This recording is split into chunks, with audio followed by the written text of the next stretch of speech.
Hey guys, how's it going? Wanted to go ahead and talk a little bit today, Sunday, about what this week is going to look like. So we just completed our 12-week cycle this last week, is the overload week.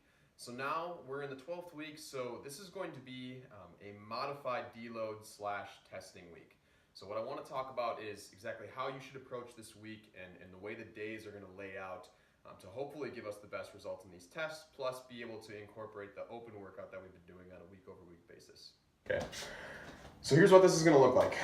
If you are a 3 times a week member or an unlimited member, regardless, these first 2 days, Monday and Tuesday, they're going to be light days. They're going to be recovery days, basically. So if you're coming into the gym, which I would still encourage you to come in, even if you're just a 3 times a week member, to get at least 1 day in across these days, Monday and Tuesday. So when you see the programming come out, you'll be able to go to the website when this video comes out and see what the strength programming is going to look like in that Excel document. Both Monday and Tuesday are going to be designated for that light day. Okay, so light.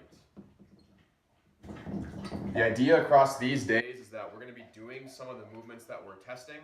We've got back squats, bench press, snatch, clean, and jerk with very light percentages. Or in the case of the bench and back squat, we'll have some heavy weights that we're lifting, but for very low reps, for not very much volume, so you're not going to get very tired from that. It's basically an opportunity for us to practice those movements in those 2 days. So if you're a 3 times a week member, I would encourage you to try and get in for one of those 2 days to kind of help the recovery process along and just stay practiced in those movements. Okay. So get at least 1 day. All right. No greater than that. Okay. The rest of the week, Wednesday through Saturday, is designated for our testing. Okay, for our heavy days.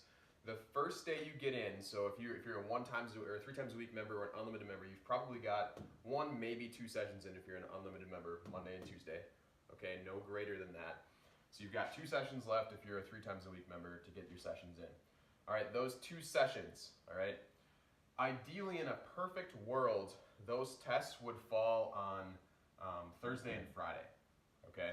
So here, test 1, Friday, test 2. Okay, we understand that that's not necessarily perfectly going to happen, but basically the idea is that we want you to get those tests in no earlier than Wednesday to give you guys a little bit of time to recover from the training that we've been doing over the past 11 weeks. Okay, so whether those 2 testing days fall in Wednesday, Thursday, Wednesday, Friday, Thursday, Friday, whatever it ends up being, it's not terribly important which it is. Obviously, ideally, the later in the week, the better, because it gives you more time to recover. But if it has to happen earlier than that, that's totally fine. Your test days, test day 1 is going to be snatch, clean and jerk. Okay, so the Olympic lifts, we'll get those in test day 1. Test day 2 is going to be your power lifts, back squat, bench, deadlift.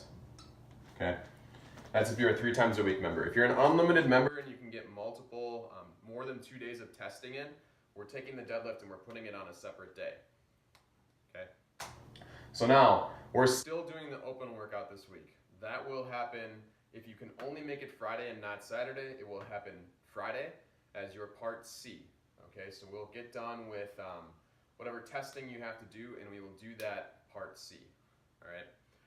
If you can make it on Saturday, we will still incorporate that into the Saturday workout, and then Saturday will be sort of like the part A and B for that day is really just dedicated time to make up any tests that you've missed.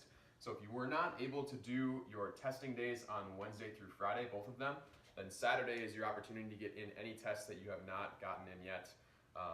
Otherwise, if you did get test day 1 and test day 2 in prior to Saturday, you can either just come for the open workout, or you can do some of the other tests that we typically do that we're just not fitting into the week. So those are things like the agility tests, those are things like the 300-yard shuttle, a 2K row, so on and so forth. I don't know if you're going to want to have to do those before the open workout. It's probably not a great idea, but it is time to go ahead and get those things done. They're not going to be too terribly taxing and won't hurt your open workout performance too much.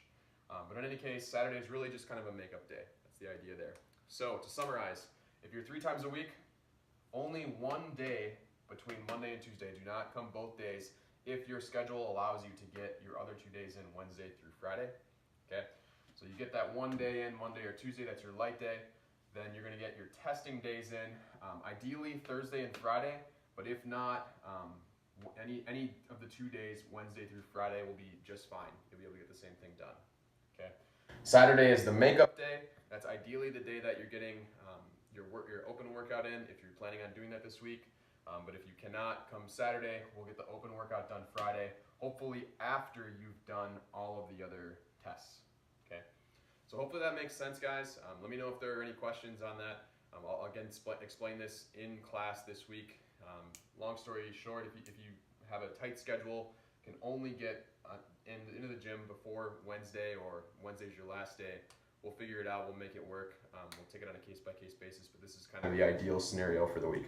Thanks, guys.